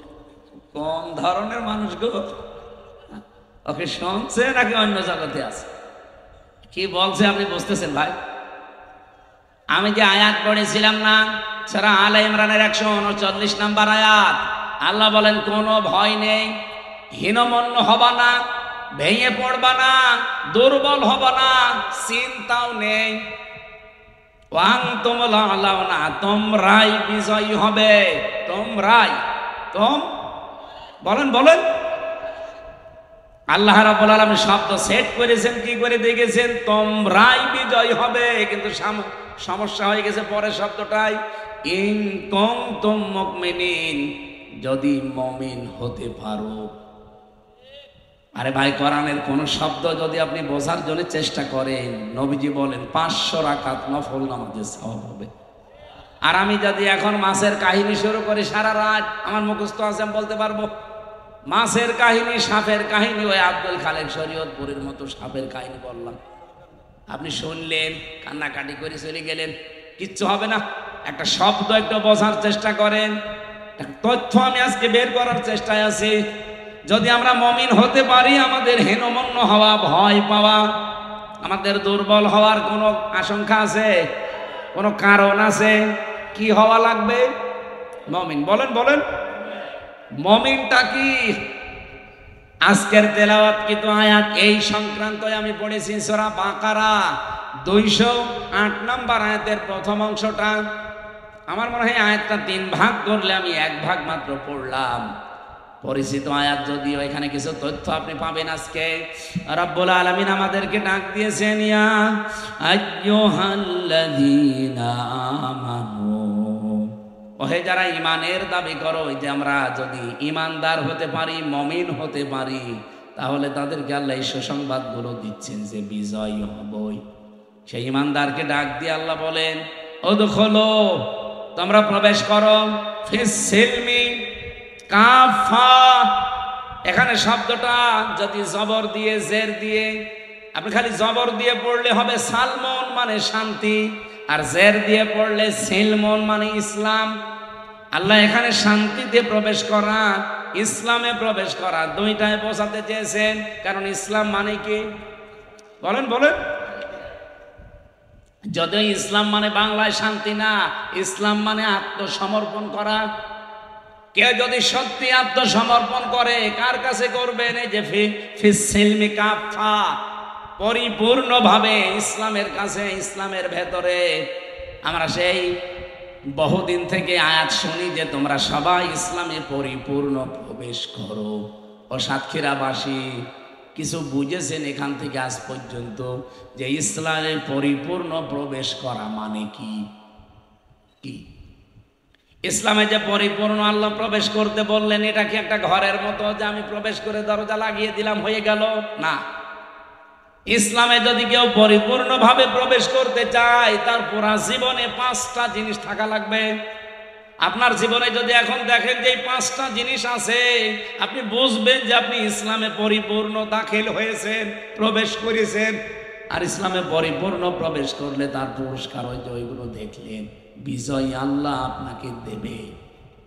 সুতরাং সামনে যদি আমরা বিজয়ী হতে চাই, এদেশে যদি কোরআনের এই আইনগুলো চালু করে আমাদের ভাগ্য সুপ্রসন্ন করতে চাই, কয়টা জিনিস এখন থেকে মানা লাগবে? আরো জোরে আরেকবার বলেন, বলেন জোরে। এবার একটা একটা করে আমি বলছি, মিলাবেন। 1 নাম্বার, আপনাকে আত্মসমর্পণ করা লাগবে। এখন আত্মসমর্পণ করবেন কার কাছে? না না, আমাদের জাতির পিতা হযরত ইব্রাহিম, তিনি আত্মসমর্পণ করেছিলেন এবং তার সন্তান, বিশেষ করে তার যে সন্তানগুলো ছিল তাদেরকে, এবং ইয়াকুব নবী তাদের নিজের সন্তানদেরকে মৃত্যুর আগে, ইন্তেকালের আগে ডাক দিয়ে বলেছিলেন, ইয়া বুনাইয়া ইন্নাল্লাহা আস্তাফা লাকুমুদ্দিন ফালা তামুতুন্না ইল্লা ওয়া আনতুম মুসলিমুন। বলেন আল্লাহু আকবার। এটা সূরা বাকারার 131 নাম্বার 32 নাম্বার আয়াতে আছে, মাঝের অংশে পাবেন। আল্লাহ পাক বলেন, হযরত ইব্রাহিম এবং ইয়াকুব, এই দুইজন নবী তার ইন্তেকালের আগে সন্তানদেরকে ডাক দিয়ে বললেন, আমার কলিজার টুকরা সন্তানেরা, অবশ্যই আল্লাহ মনোনীত করেছেন তোমাদের জন্য একটা দিনকে। কি দিন? মানে রাতের পরে যেটা আসবে ওই দিন। বলেন বলেন। তোমাদের জন্য আল্লাহ মনোনীত করেছেন দিনকে। এই দিন যদি তোমরা সত্যি আনুগত্য স্বীকার করে মেনে নিতে পারো। দিনটা কি? আমরা সবাই মনে করি দিন মানে ইসলাম। আরে ভাই, শুধু দিন মানে ইসলাম না। এই কোরআনের ভেতরে আল্লাহ রাব্বুল আলামিন 500 আইন দিয়েছেন। কত? আপনি নিজের বিবেক দিয়ে বলেন তো, কবরে যাবার পরে যখন দ্বিতীয় প্রশ্ন ফেরেশতারা করবে, মা দীনুকা, তোমার দিন কি? আপনি যদি বলেন দীনুন আল ইসলাম, আমার দিন ইসলাম, ফেরেশতারা অত সহজে মেনে নেবে? জীবনও না। কারণ দিন মানে কি ফেরেশতারা ভালোভাবে জানে। দিন মানে, আমরা অনেকেই যদি না বুঝি, ফেরাউন দিন মানে বুঝেছিল।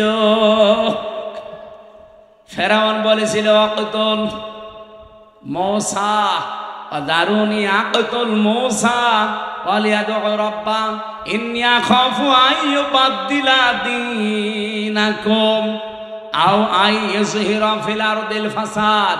সূরা মুমিন 26 নম্বর আয়াতে ফেরাউন বলেছিল আমারে ছেড়ে দাও, আমি মূসাকে হত্যা করব। এখান থেকে একটা প্রশ্ন জাগে, ফেরাউনের কি লোক লস্কর সেনাবাহিনী প্রশাসন ছিল না? বলেন না কেন? এত কিছু থাকার পরে সে কেন বলল যে আমারে ছেড়ে দাও, আমি হত্যা করব মূসাকে, আকতুল, আমি হত্যা করব?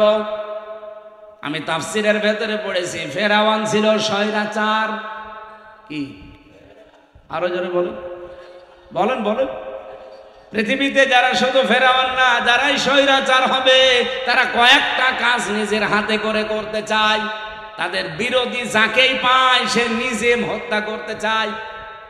আপনি দেখেছেন মেজর বজলুল হুদা হাসিনা, আমি শুনলাম তার নিজের হাতে জবাই করেছে, ভিডিও এখনো পর্যন্ত আছে। পৃথিবীতে যারা ফ্যাসিস্ট হয়, যারা স্বৈরাচার হয়, তাদের কয়েকটা গুণ আল্লাহ দিয়েছেন। ফেরাউনের যেমন ছিল, ওর এত লোক লস্কর, এত প্রশাসন থাকার পরও বলে যে মূসাকে তোমরা মেরে ফেলো না, বলেছে নিয়ে আসো, আমি হত্যা করব। এদের ভেতরে আল্লাহ এটা তৈরি করে দেয়। যখন মানুষ ফ্যাসিস্ট হয়ে যায়, স্বৈরাচার হয়ে যায়, সীমা লঙ্ঘন করে, তখন আল্লাহ পাক তাকে অপমানজনক শাস্তি দেওয়ার জন্য এই কাজগুলো করার সুযোগ করে দেয়। তামাম দুনিয়া তখন তাকে ঘৃণা করে। এই তথ্যটা আছে সূরা আলে ইমরানের, ইন্নামা নুমলি লাহুম লিয়াজদাদু ইসমা ওয়া লাহুম আযাবুম মুহিন। অবশ্যই ওদের পাপের বোঝা যখন পরিপূর্ণ হয়ে যায়, তখন আমি আল্লাহ ওই লোকটাকে অপমানজনক শাস্তির ভেতরে ফেলে দেই। নয়তো কোন কারণে বলেন নিজে বুকের উপরে পা দিয়ে নিজে জবাই করতে যাবে বলেন?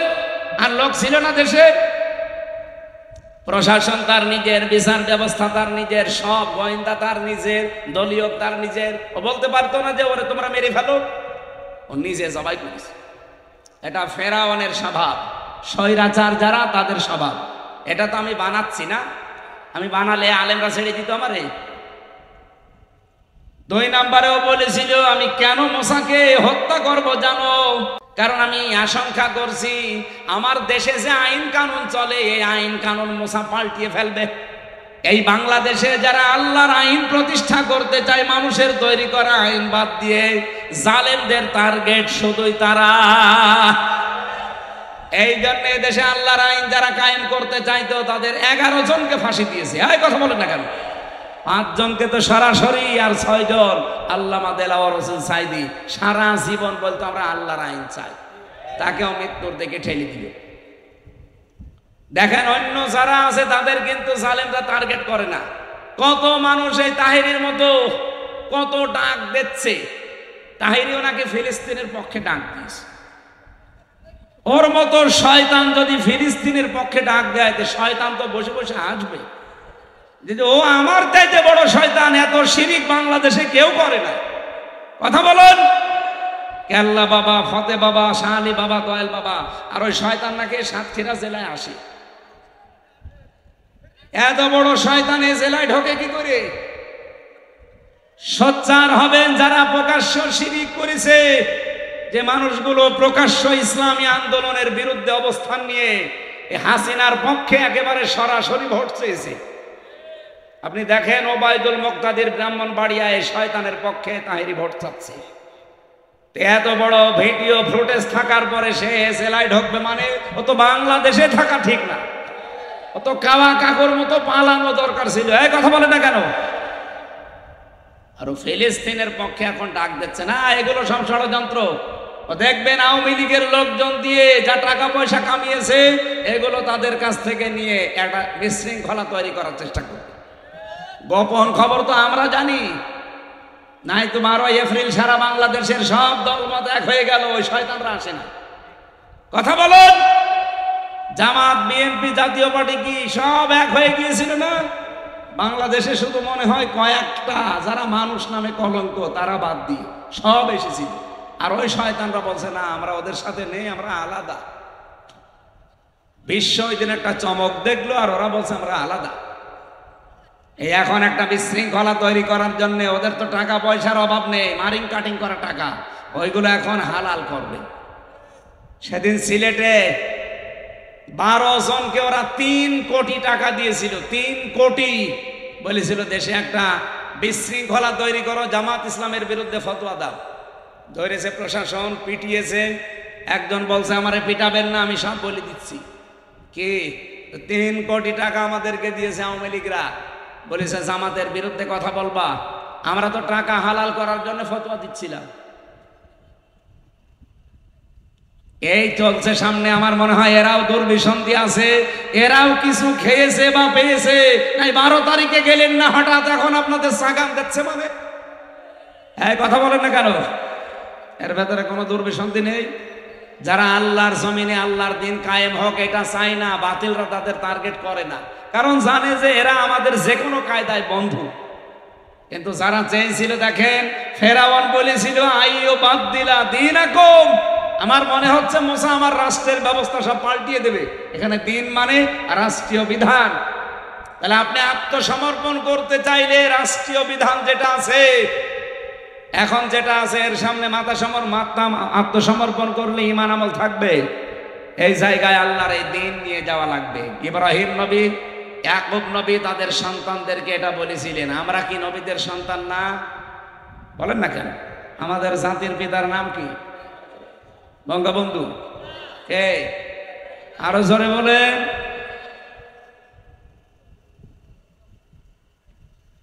এমনকি বঙ্গবন্ধু এই শব্দটাও চিন্তায় হয়ে গেছে। আপনি দেখেন ইতিহাস পড়ে, এই ভারতবর্ষ একজন মুসলিমের নাম বঙ্গবন্ধু উপাধি দেওয়া হয়েছিল প্রায় 1912। আমি এই যে ইতিহাসটা পড়ছিলাম আসার সময়, তারিখটা আমার মনে নেই। বঙ্গবন্ধুকে দিয়েছে তোফায়েল আহমেদ। এরও প্রায় অন্তত 60-70 আগে, 60-70 বছর আগে আল্লাহর এক মুসলিম বান্দা এই ভারতবর্ষ যারা শাসন করেছিল তাদের ভেতরে একজন, তারে বঙ্গবন্ধু উপাধি দিয়েছিল এই বঙ্গের লোকেরা। সেইটা চিন্তাই করে ইনার নামে লাগিয়ে। আমি যদি বানিয়ে বলি তাহলে ইতিহাস ভুল। আমি তো আর বানিয়ে না, আমি পড়ে বলছি। তারিখটা আমার মনে আসতেছে না, আমি আসার সময় দেখছিলাম। তাহলে চিন্তায় হয়েছে একটা দুইটা জিনিস না, এদেশের বহু জিনিস চিন্তায় হয়ে গেছে, এখনো অনেক জিনিস চিন্তায় হওয়ার পথে। আমার মনে হয় এই সমস্ত কথা আপনাদের সামনে বলা আপনারা বুঝবেন না। বাস্তবতা এখন চলছে যেটা, আমাদের জাতির পিতা পৃথিবীর কোন মানুষকে আমরা মানি না, মানি ইব্রাহিম আলাইহিস সালামকে। উনি ইন্তেকালের আগে আমরা যেহেতু তার সন্তান, এই জন্য লাকুমুদ্দিন, কোম শব্দ আছে, যে তোমাদের সবাইকে আমার আল্লাহ মনোনীত করেছে একটা দিনের জন্য, তার নাম ইসলাম। বলেন বলেন, ওই যে সালমন সিলমন যাই বলেন, ফালা তামুতুন্না, মরবানা ইল্লা ওয়া আনতুম মুসলিমুন, যতক্ষণ মুসলমান না হতে পারো। সুতরাং আপনি যদি ইসলামে প্রবেশ করতে চান পরিপূর্ণভাবে, আত্মসমর্পণ করা লাগবে আল্লাহর দ্বীনের সামনে। কিসের সামনে? 2 নম্বরে আপনার ইখলাস তৈরি করা লাগবে প্রত্যেকটা কাজে। লোক দেখানো কাজ বাদ দেন। এদেশে একামতে দ্বীনের আন্দোলন অনেক মানুষ এখন যুক্ত হচ্ছে, অনেককে আমরা দেখতে পাচ্ছি, তাদের ভেতরেও রিয়া, লোক দেখানো, মানুষ দেখানোর কাজ কারবার না। আমাদের পূর্বপুরুষ যারা, আমাদের আকাবির, আমরা যাদেরকে মনে করি সাহাবায়ে কেরাম, বিশেষ করে আমাদের যারা জীবন দিয়ে গেল ইসলামের জন্য, এই মানুষগুলো কোনো দিন আপনি পাবেন না লোক দেখানো কাজ করেছে। সাবেক আমিরে জামাত, নাম হচ্ছে মকবুল আহমেদ, ফেনীতে বাড়ি। কি সাধারণ জীবন যাপন করতে দেখেছেন আপনি তার। এখনকার যিনি আমিরে জামাত ডাক্তার শফিকুর রহমান, উনি একটা দামি জামা ওনাকে উপহার দিয়েছিল, জামাটাও নেয়নি, সঙ্গে সঙ্গে জামাটা একজন গরিব মানুষকে দিয়ে দিয়েছে। এত বড় বিশাল একটা দল বাংলাদেশ জামাত ইসলামী, তার আমির সারা বাংলাদেশের তিনি, অথচ ঢাকাতে তার কোনো বাড়ি নেই, ফ্ল্যাট নেই, ছেলের ভাড়া করা বাড়িতে থাকতো। চিন্তা করতে পারেন, একটা মেম্বারের দায় ঢাকায় ফ্ল্যাট হয়ে যায়, আর সারা বাংলাদেশের চেয়ে এত বড় একটা দলের আমির। মানুষ লোক খুঁজে পায় না, আমি তো এদেরকে চোখে আঙ্গুল দিয়ে দেখাবো? আপনি যে লোক খুঁজে পান না বলেন, আপনাকে চোখে আঙ্গুল দিয়ে দেখানো লাগবে? সাতক্ষীরা তো জ্বলন্ত প্রমাণ। আমি নিজে সাক্ষী ভাই, আমি নিজে আমার নিজের টাকা একবার 60,000, একবার 10,000, আর একবার 15,000, এই টাকা আমি নিজে আমিরে জামাতকে বললাম যে আপনি খরচ করবেন। সঙ্গে সঙ্গে আল্লাহর বান্দা নিয়ে পাশে যে ছিল দলীয় লোক, তাদেরকে দিয়ে বলল যে দলের জন্য কাজে লাগা। আমি দিলাম হাদিয়া যে আপনার পারিবারিক জীবনে এবং ব্যক্তিগত জীবনে খরচ করবেন। 3 বার দিলাম, লোকটা 3 বারই দিয়ে দিল দলীয় মানুষকে, বললে ওদেরকে সব খরচ করে দেন। এ ছাতায়ের পর থেকে ম্যাথ নেই। বলেন তো, এত কষ্ট করে করে টাকা জমাইবেন আর হাদিয়া নেন, দেওয়াও সুন্নত, নেওয়াও সুন্নত। কারণ ওনার কাছে গেলে উনিও হাদিয়া দেয়। 3 বারে আল্লাহর বান্দা 3 বারই দিয়ে দেয়। এটা না আজকের হাদিস পড়ছিলাম আসার সময়, যারা দুনিয়া বিমুখ হয়ে যায় তাদেরকে সূক্ষ্ম সূক্ষ্ম কিছু জ্ঞান আমার আল্লাহ নিজের পক্ষ থেকে দান করে। দেখেন উনি কত কঠিন কঠিন প্রশ্নের জবাব দেয় এই আগস্টের 5 তারিখের পর থেকে। অনেক সাংবাদিক এমন কড়া প্রশ্ন করেছিল যে জামাত ইসলামী বাংলাদেশ, ইসলামী ছাত্র শিবির, ইসলামী ছাত্রী সংস্থা এত ভালো আপনারা বলেন, তাহলে এতদিন পর্যন্ত তারা রাষ্ট্রীয় ক্ষমতায় যেতে পারে না, মানুষ তাদেরকে চায় না কেন? উনি জবাব দিয়েছিলেন, মুয়াজ্জিন আযান দেয়, সবাই নামাজে আসে। আপনি জীবনে এই জবাব শুনেছেন কোনোদিন? দুনিয়া ত্যাগী যারা হয়ে যায় তাদের মুখ দিয়ে আল্লাহ এমন কথা বের করে দেয় পৃথিবী এর আগে কোনোদিন শুনে নাই। বলেছিল যে মুয়াজ্জিন তো ভালোর জন্যই আযান দেয়, হাইয়া আলাস সালাহ, হাইয়া আলাল ফালাহ, ভালোর দিকে আসো, কল্যাণের দিকে আসো, নামাজের দিকে আসো। সবাই আওয়াজ শুনে আসে। বলেন বলেন, এমনও মসজিদ আছে বাংলাদেশে শুধু ইমাম সাহেব আর মুয়াজ্জিন, তাছাড়া কেউ না, এরকম জায়গা নেই। কিন্তু মুয়াজ্জিনকে শুধু ইমাম আর মুয়াজ্জিনের জন্য আযান দিয়েছে। এলাকায় হাজার হাজার মানুষ আসবে, এত বড় মসজিদ, কেউ আসে না। এখন দোষ কি মুয়াজ্জিনের না এলাকার লোকের? এই 54 বছর তো আমরা চেষ্টা চালাচ্ছি এইটা কায়েম করার জন্য। কোনদিন কি আমরা বলেছি যে আমার বাবার নাম রিয়াজউদ্দিন, কুষ্টিয়ায় বাড়ি আমার দাদার নাম জাহান আলী, আমার বাবা আর দাদার আইন আমরা প্রতিষ্ঠা করতে চাই, আপনারা আমাকে রায় দেন? বলেছি? আপনারা তো তাই বলেন যে আমি আমার স্বামীরটা চাই, কেউ বলে আমি আমার বাবারটা চাই। আপনাদেরকে এই পাগলা কুত্তায় কামড় দিয়েছে? যারা বলে আল্লাহর আইন আমরা এই দেশে প্রতিষ্ঠা করতে চাই, মন থেকে বলে, এই জন্য আমরা ইখলাস দিয়ে পরিপূর্ণ হতে চাই। ওমা উমিরু ইল্লা লিয়াবুদুল্লাহ মুখলিসিনা লাহুদ্দিন। 3 নম্বরে যখন দেখবেন আপনার চরিত্র উন্নত, কি বললাম? আর আমাদের চরিত্র এমন খালি টিন পাওয়া যায়।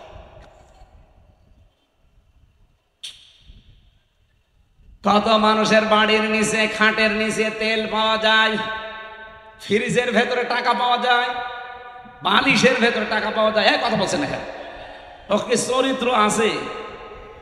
কাবি খার টাকাও ছাড়ে না, এমনকি অবিখা ওয়াজের বিনিময়ে খাদ্য সেটাও ছাড়ে না। না, চরিত্র উন্নত করা লাগবে।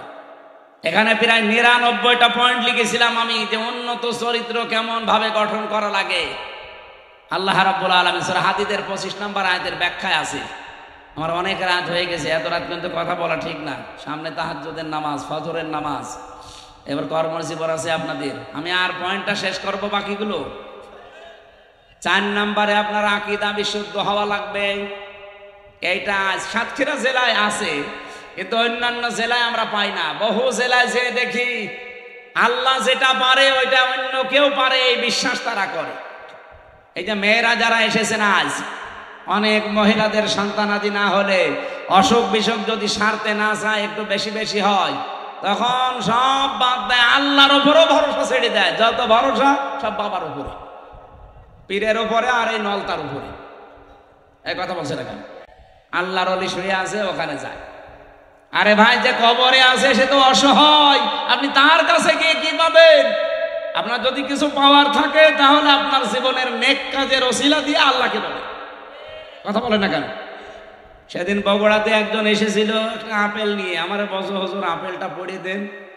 আমি সূরা ফাতিহা পড়ে ফু দিলাম। আমার কানের কাছে মুখ নিয়ে বলছে এমন ভাবে আপেল পড়বেন যেন ছেলে হয়। আপেল দিলাম ফেলে, আপেল কই ফেলে দিয়েছে কেন? আরে ভাই আপেল পড়ে যদি ছেলে হইতো আমার ম্যাডামের 3টা মেয়ে হইতো না। আমার ম্যাডামের 3টা মেয়ে পর পর যদি আপেল পড়ে দিয়ে ছেলে হইতো আমি ওরে খালি আপেল খাওয়াতাম। কত বড় বিশ্বাস যে আপেল পড়ে নাকি ছেলে হয়। তা আমরা কি করছি? আপেল পড়ে যদি ছেলে হয় তা আমরা কি করছি? আমাদের কোনো কাজ নেই, আমরা কি রোবট? আকীদা সাফ করা লাগবে। আবার বলছি, আল্লাহ যেটা পারে ওইটা অন্য কেউ, আবার বলেন, আল্লাহ যেটা পারে ওইটা অন্য কেউ। আইন তৈরি করতে পারে কে? অন্য কেউ।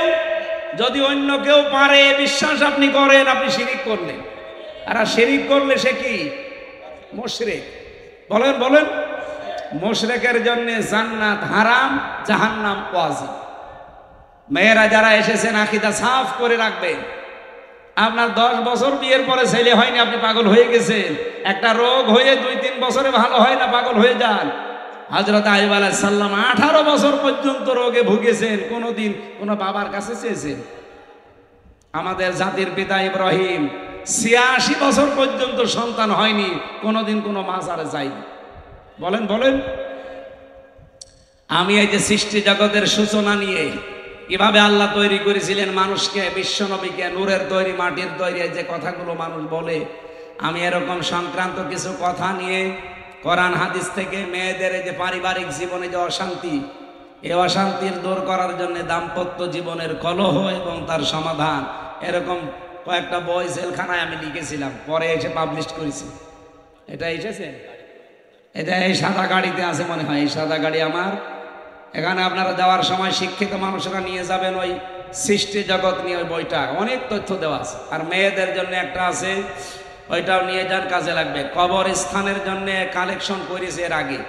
এরপরও যারা টাকা বাড়ি নিয়ে যাওয়ার জন্য বসে আছেন, নিয়ে যেন না, কবরে আপনারও যাওয়া লাগবে। দয়া করে, এনারা অনেক ঋণী হয়ে আছে মনে হয়। এরা মাটি ভরাট করতে 50 লক্ষ টাকা লাগবে এদের। যার যা সামর্থ্য আছে এনাদের কাছে দিয়েছেন। আর 5 নাম্বারটা লেনদেনে স্বচ্ছ থাকা। এই 5টা বিষয় যদি জীবনে আপনার কায়েম হয়, আপনি ইসলামে পরিপূর্ণ প্রবেশ করেছেন বলে আপনি ধারণা করতে পারেন, বিশ্বাস করতে পারেন। আল্লাহ আমাদের তৌফিক দিন। আরে আল্লাহ, এই ব্যাগ যারা নিয়ে যাচ্ছে দয়া করে আপনি একেবারে কিছু না দিয়ে ফেরত দেবেন। ওই সময় শুনলাম মমিন ভাইয়ের সময় মানুষ ছিল না। এখন যারা এসেছেন অবশ্যই তারা এই গোরস্থানের জন্য উন্নয়নে আপনি শরিক হবেন, দিয়ে যাবেন। 11টা 35 বেজে গেছে, এত সময় কথা আমি বলি না, আজকে একটু বেশি বলে ফেললাম। সম্মানিত মা বোনেরা, আগামীতে কোনো জায়গায় আসলে আপনাদের জন্য আলাদা কথা বলবেন ইনশাআল্লাহ। আল্লাহর